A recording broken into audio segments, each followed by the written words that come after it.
Joker movie আপনারা হয়তো অনেকেই দেখেছেন। সেখানে একজন নিরীহ মানুষ সমাজের লাঞ্ছনা বঞ্চনার শিকার হতে হতে একদিন সে ঘুরে দাঁড়ায়, আর তারপরই তার ভয়ঙ্কর খেলা শুরু হয়। আজকের গল্পটিও কিছুটা এই রকমের। একটি মেয়ে সমাজে কতটা ভালোবাসা পাবে তা তার সৌন্দর্যের উপর নির্ভর করে। বে নামের এই মেয়েটি দেখতে খারাপ বলে সে সমাজে অবহেলিত। তার সঙ্গে মেলামেশা কেউ পছন্দ করে না। তারপরেই তার নিজেকে বদলে দেওয়ার লড়াই শুরু হয়। প্লাস্টিক সার্জারির থেকে উন্নত আবিষ্কারের নেশা এবং তার ভয়ঙ্কর পরিণতি আপনাকে হতবাক করবে। সমাজের এক বাস্তব প্রেক্ষাপটে একটি অসহায় মেয়ের সাইকোপ্যাথে পরিণত হওয়ার গল্প হলো গ্রাফটেড। এটি একটি চাইনিজ মুভি। মুভিটি 2024 সালের ডিসেম্বর মাসে রিলিজ হয়েছে। তাহলে আর বেশি কথা না বলে চলুন গল্পটি শুরু করা যাক। গল্পের শুরুতে আমরা বে নামের একটি মেয়েকে দেখতে পাই। মেয়েটি একটি ড্রয়িং করছিল। তখন তার বাবা তাকে জিজ্ঞেস করে, মা তুমি কি আঁকছো? তখন বে বলে, আমি একটি কপস ফুল আঁকছি।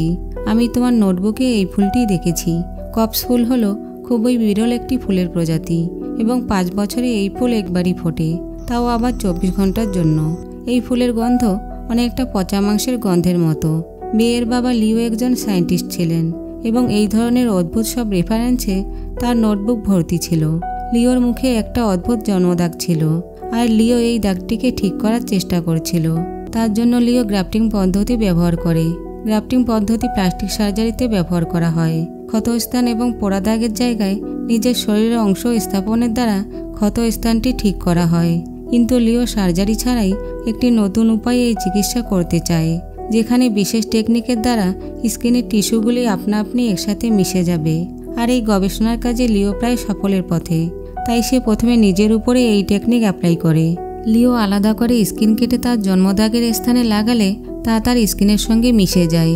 কিন্তু ধীরে ধীরে সেই স্কিনটি তার পুরো মুখে ছড়িয়ে পড়তে শুরু করে, যে কারণে তার মুখ ও নাক বন্ধ হতে থাকে এবং সে শ্বাস নিতে পারছিল না। উপায় না দেখে তখন সে তার মুখে অস্ত্র চালায় এবং মুখের জায়গাটি কেটে শ্বাস নেওয়ার চেষ্টা করে। কিন্তু কিছুক্ষণের মধ্যেই মুখ আবার বন্ধ হয়ে যায়। যতবারই লিও মুখটি খোলার চেষ্টা করে ততবারই তা বন্ধ হয়ে যায়। বে তার বাবার এমন অবস্থা দেখে তার বাবার মুখ খোলার চেষ্টা করে। তখন বে বারবার তার বাবার মুখে ছুরি চালাতে থাকে। আস্তে আস্তে তার বাবার চোখও বন্ধ হয়ে যায়, আর এখানেই তার বাবার ভয়ঙ্করভাবে মৃত্যু হয়। তারপর এখান থেকে সিন চেঞ্জ করে কয়েক বছর পরের ঘটনা দেখানো হয়। বে এখন অনেকটা বড় হয়ে গেছে। তার গালেও তার বাবার মতো জন্মদাগ ছিল। তাই বে ভাবত যে সে দেখতে খুবই খারাপ। এই কারণে তার সোশ্যাল লাইফ ভালো ছিল না। কেউ তার সঙ্গে কথা বলতে চাইতো না, আর তার কোনো বন্ধুও ছিল না। সেই কারণে বে খুব দুঃখী ছিল। তাই বে তার বাবার গবেষণাকে সফল করতে চাইছিল, কারণ বেয়ের চিকিৎসার এটি একমাত্র উপায় ছিল। এর দ্বারা সে নিজেকে ঠিক করতে পারবে। বে তার বাবার অসম্পূর্ণ কাজ সম্পূর্ণ করে তার বাবাকে প্রাউড ফিল করাতে চাইছিল। তাই বে কঠোর পরিশ্রম করে এবং সে নিউজিল্যান্ডের একটি কলেজে স্কলারশিপ পায়। তারপর বে নিউজিল্যান্ডে গেলে তার আন্টি তাকে তার বাড়িতে নিয়ে যায়। সেখানে বিকি নামের একটি কুকুর তাকে দেখে ভুগতে শুরু করে, আর তখন তার কাজিন এসে তাকে চুপ করায়। তার কাজিনের নাম অ্যাঞ্জেলা। তার দাগহীন সুন্দর চেহারা দেখে বেয়ের কিছুটা হিংসা হয়। সে ভাবে যে তার যদি এরকম সুন্দর চেহারা হতো। যাই হোক, অ্যাঞ্জেলা বেয়ের থেকে অনেকটা আলাদা স্বভাবের ছিল। যদিও অ্যাঞ্জেলা চাইনিজ ছিল, তবুও সে চাইনিজ খাবার পছন্দ করত না। চাইনিজ কালচারের সাথেও তার কোনো সম্পর্ক ছিল না। এমনকি সে চাইনিজ ভাষাও ঠিকমতো জানত না। অ্যাঞ্জেলা তার মায়ের সাথে ইংরেজিতে কথা বলতো। এদিকে বে শুধু চাইনিজ কালচার পছন্দ করত এবং নিয়ম মেনে তা ফলো করত। এই জন্য বের কাছে অ্যাঞ্জেলার মা অ্যাঞ্জেলাকে তিরস্কার করে এবং বলে যে, দেখো বে কত ভালো স্বভাবের মেয়ে, এর কাছ থেকে তোমার কিছু শেখা উচিত। আর অ্যাঞ্জেলা এই কথা শুনে বেশ বিরক্ত হয়। তারপরে অ্যাঞ্জেলা যখন তার বাবার সঙ্গে কথা বলছিল তখন বে তা লুকিয়ে শুনছিল। তাকে দেখে বিকি ঘেউ ঘেউ করতে শুরু করলে বে সেখান থেকে পালিয়ে যায়। কিন্তু অ্যাঞ্জেলা বুঝতে পারে যে এটি বের কাজ। অ্যাঞ্জেলা বেকে একদমই পছন্দ করতো না। রাতে খাবার খাওয়ার আগে বে তার বাবাকে খাবার অফার করে এবং বলে যে আজ নিউজিল্যান্ডের খাবার দিচ্ছি, পরের দিন থেকে তোমাকে চাইনিজ খাবার দেব। এবং বে প্রে করে যে আগামীকাল কলেজে তার দিনটি যেন ভালোভাবে কাটে।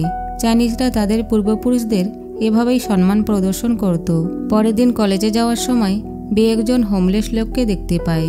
লোকটির নাম ছিল জন। তার চেহারা দেখতে ভয়ানক হলেও মনের দিক থেকে সে অনেক ভালো মানুষ ছিল। বে কলেজে যাওয়ার রাস্তা জিজ্ঞেস করলে জন বেকে কলেজে যাওয়ার পথ বলে দেয়। বে ক্লাসরুমে আলাদা বসেছিল আর অ্যাঞ্জেলা তার ফ্রেন্ডদের সঙ্গে বসেছিল। ইভ এবং জেসমিন নামে দুটি মেয়ে অ্যাঞ্জেলার বেস্ট ফ্রেন্ড ছিল। ইভ খুব নটি টাইপের মেয়ে ছিল এবং প্রফেসর পলের সঙ্গে তার সম্পর্ক ছিল, তাই বিলো অ্যাভারেজ স্টুডেন্ট হওয়া সত্ত্বেও পরীক্ষায় সে বেশ ভালো নম্বর পেত। আজ প্রফেসর পল ক্লাসে এক্সাম রেজাল্ট বলছিলেন। বে খুব ভালো স্টুডেন্ট হওয়ায় সে ক্লাসে ফার্স্ট হয়, যে কারণে সবাই বের প্রতি বেশ ইমপ্রেস হয়। পল ক্লাসে সবাইকে বলে যে গবেষণার জন্য একজন ল্যাব অ্যাসিস্ট্যান্ট প্রয়োজন, তাই এই বিষয়ে যে আগ্রহী সে যেন ক্লাস শেষে ল্যাবে এসে তার সাথে দেখা করে। বে এই বিষয়ে বেশ আগ্রহী ছিল, তাই ক্লাস শেষে সে ল্যাবে যায় এবং সঙ্গে সে তার বাবার গবেষণার নোটবুকটিও নিয়ে যায়। বের কাছে তার বাবার গবেষণার এই নোটবুকটি দেখে পল সেই নোটবুকটি নেয় এবং দেখতে শুরু করে। বে তাকে বলে যে এটা তার বাবার নোটবুক, তার বাবা একজন সায়েন্টিস্ট ছিলেন। পল এই গবেষণাটিকে ইম্পর্টেন্ট বলে মনে করে এবং বেকে তার অ্যাসিস্ট্যান্ট বানায়। পল বেকে বলে যে তারা প্রজেক্টের কাজ একসাথে করতে পারে। অন্যদিকে অ্যাঞ্জেলা ইভ ও জেসমিনকে নিয়ে তার বাড়িতে আসে। বাড়িতে ঢুকে তারা একটি চাইনিজ পূজা অর্চনার সেটআপ দেখতে পায়। এটা দেখে তাদের অদ্ভুত লাগছিল, কারণ এমন কালচার তারা আগে কখনো দেখেনি। সেখানে বেয়ের বাবার একটি ফটো ছিল। ইভ এবং জেসমিন বেয়ের বাবার মুখে একটি জন্মদাগ লক্ষ্য করে। তখন অ্যাঞ্জেলা তাদের বলে যে এই দাগটি বেয়ের মুখেও আছে। তখন ইভ বলে সেজন্যই সে গলায় একটি স্কার্ফ পরে। বে আর কী করে তা জানার জন্য ইভ ও জেসমিন তার রুমে চেক করতে যায়। তারপর তারা রুমে গিয়ে অদ্ভুত ধরনের পোকামাকড় ও চামড়ার টুকরোর ছবি দেখতে পায়। ড্রয়ার খুলে চেক করলে তারা রক্তমাখার সার্জারির কিছু ইনস্ট্রুমেন্ট দেখে ভয় পেয়ে যায়। তখন তারা বলতে শুরু করে মেয়েটি বেশ অদ্ভুত, তাই এর থেকে দূরে থাকাই ভালো। তারপর তারা রুম থেকে চলে যায়। কিছুক্ষণ পর বে যখন বাড়িতে আসে তখন তারা সবাই টিভি দেখছিল। বে তাদের পাশে বসেই সিফুড খেতে খেতে টিভি দেখতে শুরু করে। তখন তারা সবাই সিফুডে অ্যালার্জি আছে এই অজুহাত দিয়ে সেখান থেকে চলে যায়। আসলে তারা বের সঙ্গে মিশতে চাইছিল না। অন্যদিকে পল একটি মেল পায় যেখানে বলা হয়েছিল তাকে 2 সপ্তাহের মধ্যে গবেষণা শেষ করে জমা দিতে হবে, অন্যথায় তার ফান্ডিং বন্ধ হয়ে যাবে। কিন্তু পল যে গবেষণা করছিল সেই গবেষণায় সে অলরেডি ব্যর্থ হয়েছে, আর এই কারণেই পল বের গবেষণার প্রতি এত আগ্রহী ছিল। পরের দিন কলেজে বে দূর থেকে অ্যাঞ্জেলা, ইভ ও জেসমিনকে দেখছিল। তারা কিভাবে কথা বলে, কিভাবে হাসে সেসব দেখে বে তা অনুকরণ করার চেষ্টা করছিল। আসলে বে হীনমন্যতায় ভুগছিল। তারপর বে সেখানে গিয়ে তাদের সাথে কথা বলে। বে বলে আজ তার বাবার মৃত্যুবার্ষিকী, তাই সে তাদের ডিনারের জন্য ইনভাইট করতে এসেছে। তারা বের কথায় রাজি হয় এবং তার সাথে রেস্টুরেন্টে যায়। বে রেস্টুরেন্টে তার বাবার পছন্দের চাইনিজ খাবার অর্ডার করে, কিন্তু অ্যাঞ্জেলা ও ইভ তা খেতে চায় না এবং তারা দুজন সেখান থেকে চলে যায়। কিন্তু জেসমিন বের খারাপ লাগবে ভেবে সে খাবারটি ট্রাই করে, কিন্তু খাবারটি তার পছন্দ হয় না। তখন সে বেকে সরি বলে সেখান থেকে চলে যায়। তারপর পরের দিন কলেজ থেকে ফেরার সময় বের আবার জনের সাথে দেখা হয়। বে জনকে তার মুখের দাগ দেখায় এবং বলে যে তার কাছে এমন একটি জিনিস আছে যেটি দিয়ে সে নিজেকে এবং তাকে সুন্দর করে তুলতে পারবে। কিন্তু জন বেকে বলে যে তুমি তো দেখতে এমনিতেই সুন্দর। ঠিক তখনই পল সেখানে আসে। পল বেকে তার গাড়িতে উঠতে বলে। রাস্তায় পল বেকে বলে যে সে তার গবেষণার বিষয়ে ইন্টারেস্ট এবং কাল থেকে সে এই বিষয়ে কাজ শুরু করতে চায়। এতে বে খুব খুশি হয়। তারপর বাড়িতে গিয়ে বে তার বাবাকে এই কথাগুলি বলে। সেই সময় বে অ্যাঞ্জেলা ও তার বয়ফ্রেন্ড জশের কথা শুনতে পায়। তারা দুজন ইন্টিমেট হচ্ছিল এবং বে তা লুকিয়ে দেখতে শুরু করে, কিন্তু বিকি তা বুঝতে পারে আর সে ঘেউ ঘেউ করতে থাকে। অ্যাঞ্জেলা তখন বুঝতে পারে যে বে তাদের লুকিয়ে দেখছে। এতে অ্যাঞ্জেলা রেগে গিয়ে বেকে বলে যে আজকের পর থেকে সে যেন বেকে আর তার চোখের সামনে না দেখে। তার ধূপের গন্ধ ও খাবারের গন্ধ যেন সে না পায়।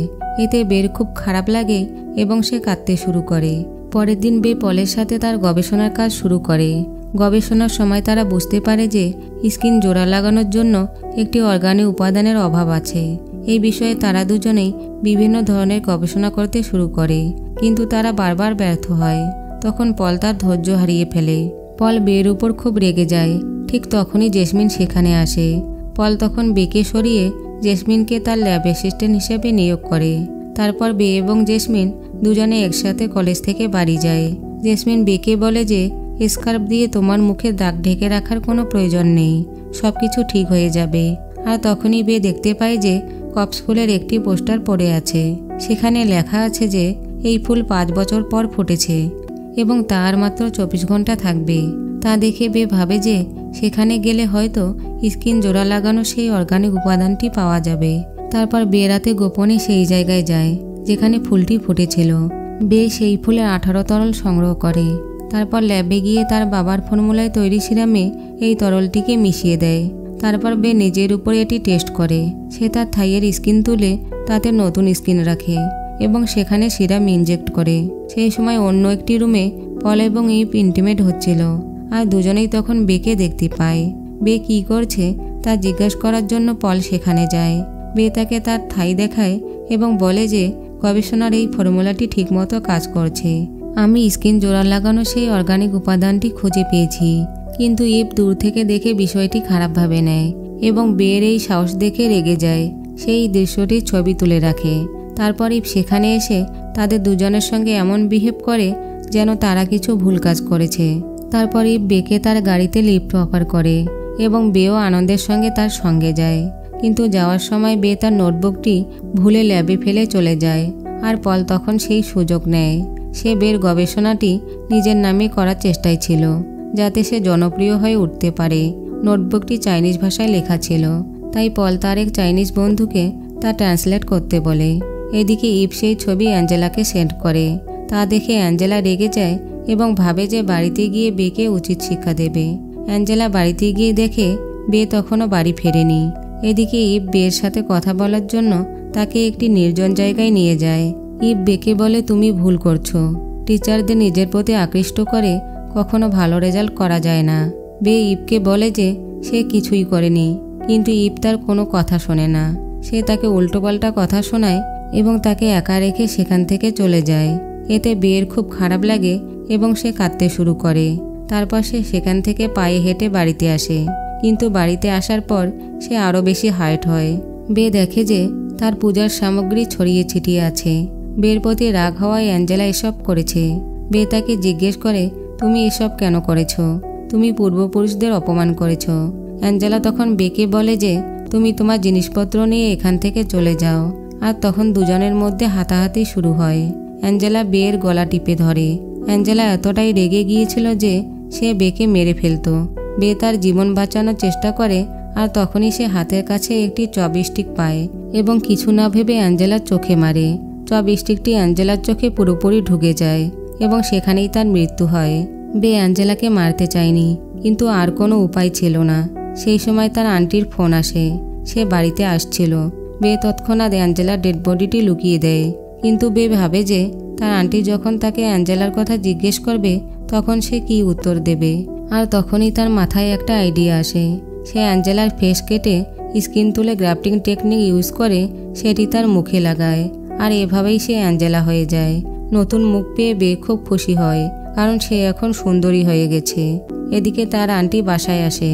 বে তখন অ্যাঞ্জেলার মতো করে তার সাথে কথা বলে। এতে সে ধরা পড়ে না। পুরোপুরি অ্যাঞ্জেলার কপি করতে বে তার পুরনো ভিডিওগুলি দেখে প্র্যাকটিস করে। তারপর পরের দিন বে অ্যাঞ্জেলা রূপে কলেজে যায়। বে নোটিশ করে যে কেউ তাকে আগের মতো ইগনোর করছে না। এতে তার খুব ভালো লাগছিল, আর এখন তার একজন বয়ফ্রেন্ডও আছে। তারপর যশ তাকে একটি জায়গায় ঘুরতে নিয়ে যায়।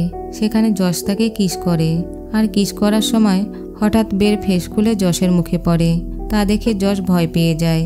বে তাকে বলতে থাকে যে আমি তোমাকে কিছু করব না, কিন্তু যশ এতটাই ভয় পেয়ে যায় যে বের থেকে দূরে যেতে গিয়ে সে পিছনে থাকা খাদে পড়ে যায় এবং সেখানে তার মৃত্যু হয়। বে তখন বুঝতে পারে যে সিরাম এখনও সম্পূর্ণভাবে তৈরি হয়নি, তাই মুখের স্কিন বেশিক্ষণ কাজ করবে না। তাই সে প্রবলেম সলভ করার জন্য তার বাবার নোটবুকটি খুঁজতে শুরু করে। তখন তার মনে পড়ে যে সে নোটবুকটি ল্যাবে ফেলে এসেছে। বে পলকে মেসেজ করে এবং নোটবুকটি সম্পর্কে জিজ্ঞেস করে, কিন্তু পল কোনো উত্তর দেয় না। পল নোটবুকটি ট্রান্সলেট করিয়েছিল। সে সেই নোটবুক দেখে বুঝতে পারে যে স্কিন জোড়া লাগানোর জন্য সেই অর্গানিক উপাদানটি হলো কপস ফুল। অন্যদিকে বে সেই সিরাম ব্যবহার করে অ্যাঞ্জেলার স্কিনটি আবার লাগায়। পল কপস ফুলের খোঁজে সেই জায়গায় যায়, কিন্তু ফুলটি শুকিয়ে গিয়েছিল। পল সেখানে কিছু তরল খুঁজে পায়। অন্যদিকে বে তার নোটবুকটি খুঁজতে ল্যাবে যায়, কিন্তু সে নোটবুকটি কোথাও খুঁজে পায় না। তখন সে বুঝতে পারে যে নোটবুকটি পলের কাছে আছে। বে পলকে ফোন করে নোটবুকটি ফেরত চায়, কিন্তু পল বলে যে সে এই নোটবুকটি দিতে পারবে না, কারণ এই গবেষণাটি এখন তার। তখন বে বুঝতে পারে যে পল তার সাথে বিশ্বাসঘাতকতা করেছে। সে হতাশ হয়ে সেখান থেকে চলে যায়। তারপর পল ল্যাবে ফিরে জিনিসপত্র ভাঙা অবস্থায় দেখে বুঝতে পারে যে এটি বের কাজ। তারপর বে লক্ষ্য করে যে তার স্কিন খারাপ হয়ে যাচ্ছে। এখন তার নতুন স্কিন দরকার, তাই সে ইভকে মারার প্ল্যান করে। তারপর একদিন রাতে সে ইভকে তার বাড়িতে ইনভাইট করে আর সুযোগ বুঝে তাকে অ্যাটাক করে। ইভ কোনো মতে তার হাত থেকে বেঁচে সেখান থেকে পালানোর চেষ্টা করে, কিন্তু গেট বন্ধ ছিল। তাই সে কি করবে কিছু বুঝতে না পেরে একটি পুলে লুকিয়ে পড়ে। এদিকে বে একটি ড্রিল মেশিন নিয়ে তাকে খুঁজছিল। জলে বুদবুদ দেখে বে বুঝতে পারে যে ইভ জলে লুকিয়ে আছে। বে তার চুল ধরে মাথায় ড্রিল মেশিনটি ঢুকিয়ে দেয়, যার কারণে ইভ মারা যায়। তারপর সে ইভের ফেস খুলে নিজের ফেসে লাগায় এবং চোখে লেন্স পরে, যাতে তাকে পুরোপুরি ইভের মতো দেখতে লাগে। তারপর সে ইভের পুরনো ভিডিও দেখে ইভের কপি করে। এভাবেই সে পুরোপুরি ইভ হয়ে যায়। ইভ হওয়ার পিছনে তার উদ্দেশ্য ছিল যে পলের কাছ থেকে তাকে তার নোটবুকটি ফেরত পেতে হবে, আর ইভ হয়ে সে এই কাজটি সহজেই করতে পারবে। এরপর সকালে পুলিশ তার বাড়িতে আসে জশের মৃত্যুর তদন্ত করতে, কারণ পুলিশের এতে অ্যাঞ্জেলাকে সন্দেহ হয়। পুলিশ বেকে অ্যাঞ্জেলার কথা জিজ্ঞেস করলে সে বলে যে অ্যাঞ্জেলা বাড়িতে নেই। তারপর যখন সে কলেজে যায় তখন দেখে যে সেখানেও পুলিশ অ্যাঞ্জেলার বিষয়ে সবাইকে জিজ্ঞেস করছিল। তারপর বে ইভ সেজে পলের বাড়িতে যায়, কিন্তু পল সিরাম তৈরিতে ব্যস্ত থাকায় সে তাকে চলে যেতে বলে। তারপর পল ফাইনালি সেই সিরাম তৈরি করে ফেলে। এতে পল খুশি হয়ে ইভকে ফোন করে বলে যে আমি সিরাম তৈরি করে ফেলেছি, তাই তুমি আমার বাড়িতে এসো, আমরা সেলিব্রেট করব। তারপর বে যখন পলের বাড়িতে যায় তখন পল তার এক বন্ধুর সাথে ফোনে ব্যস্ত ছিল, আর এই সুযোগে বে তার নোটবুকটি খুঁজতে শুরু করে। সে নোটবুকটি পায় না, কিন্তু পলের তৈরি করা সিরামটি পেয়ে যায়। তখন সে সিরামটি নেয় এবং শরীর খারাপের অজুহাত দিয়ে সেখান থেকে চলে যায়। পলের এতে সন্দেহ হয়, সে গিয়ে চেক করে দেখে যে সিরামটি নেই। তখন পল বুঝতে পারে যে বে ইভ সেজে তার কাছে এসেছিল। ইভের ফেসটিও খারাপ হতে শুরু হওয়ায় বে তা সরিয়ে ফেলতে বাধ্য হয়। সেই সময় জেসমিন সেখানে আসে। জেসমিন বেকে ইভের পোশাকে দেখে জিজ্ঞেস করে যে সে কেন ইভের পোশাক পরেছে। তখন বে কাঁদতে শুরু করে এবং বলে যে সবাই তাকে ছেড়ে চলে গেছে। তখন জেসমিন তাকে সান্ত্বনা দেয় এবং আজ রাতে তাকে তার বাড়িতে ডিনারের জন্য ইনভাইট করে। তখন জেসমিন কথা বলতে বলতে ফ্রিজ খোলে এবং দেখে যে ফ্রিজের ভিতর ইভের কাটা মাথা এবং শরীরের বাকি পার্টস রাখা আছে। সে চিৎকার করার আগেই বে তার মুখ বন্ধ করে দেয় এবং তাকে শ্বাসরোধ করে হত্যা করে। তবে এবার বের অনেক আফসোস হয়, কারণ কলেজে একমাত্র জেসমিনই তার সঙ্গে ভালোভাবে কথা বলতো। তারপর পল সেখানে আসে এবং সিরামটি ফেরত চায়। তখন বে বলে যে সিরাম ফ্রিজে রাখা আছে। পল ফ্রিজ খুলে কাটা মাথা ও শরীরের পার্টস দেখে ভয় পেয়ে যায়। সে চিৎকার করার আগেই বে তাকে ইঞ্জেকশন দিয়ে অজ্ঞান করে দেয়। বে তার হাত পা বেঁধে তাকে টর্চার করে। সে পলের গলা থেকে বুক পর্যন্ত চামড়া সরিয়ে দেয়। তারপর বে গ্র্যাপলিংয়ের দ্বারা তা ঠিক করে, কিন্তু বে এই সিরামটি ইউজ না করে তার বাবা যে সিরামটি বানিয়েছিল সেটা ইউজ করে। আর দেখতে দেখতেই তার বাবার মতো পলেরও শরীরে স্কিন টিস্যুগুলি ছড়িয়ে পড়তে থাকে। বে তার মুখে একটি স্ট্রো রাখে যাতে সে শ্বাস নিতে পারে। আর তখনই হঠাৎ তার প্রতিবেশী আন্টি সেখানে আসে, কারণ বিকি অনেক ঘেউ ঘেউ করছিল। প্রতিবেশী মহিলাটি এই ভয়ঙ্কর দৃশ্য দেখে ভয়ে সেখান থেকে সঙ্গে সঙ্গে পালিয়ে যায় এবং পুলিশকে ফোন করে তা জানায়। বে তখন পুলিশের হাত থেকে বাঁচতে এদিক ওদিক ছুটতে থাকে। তারপর রাস্তায় তার জনের সাথে দেখা হয়। বে জনকে পুলিশের হাত থেকে বাঁচানোর জন্য রিকোয়েস্ট করে। জন তাকে হেল্প করে এবং তাকে তার চাদরে লুকিয়ে রাখে। তখনই তাকে খুঁজতে পুলিশ সেখানে আসে। তারা জনকে জিজ্ঞেস করে যে সে কোনো মেয়েকে দেখেছে কিনা। জন তাদের বিভ্রান্ত করার জন্য অন্যদিকে পাঠায়, কিন্তু এই সময় বের হাতে থাকা সিরামের বোতলটি ভেঙে যায়, যে কারণে দুজনের স্কিন একসাথে জোড়া লাগতে শুরু করে। তারপর পুলিশ অ্যাঞ্জেলার বাড়ি থেকে 3টি মেয়ের লাশ উদ্ধার করে এবং পলকে হসপিটালে অ্যাডমিট করে। তারপর শেষে আমরা অ্যাঞ্জেলার মাকে দেখতে পাই। সে খুব চিন্তিত ছিল এবং সে রাস্তায় বেকে খুঁজছিল। আর সেই সময় সে একজন হোমলেস ভিক্ষুককে দেখতে পায়, যার চেহারা এতটাই বিকৃত ছিল যে সে তাকে দেখা মাত্রই ভয়ে পালিয়ে যায়। কিন্তু এই ভিক্ষুকটি আর অন্য কেউ ছিল না, বে এবং জন ছিল। তাদের মুখ ও শরীর একে অপরের সঙ্গে জোড়া লেগে গিয়েছিল।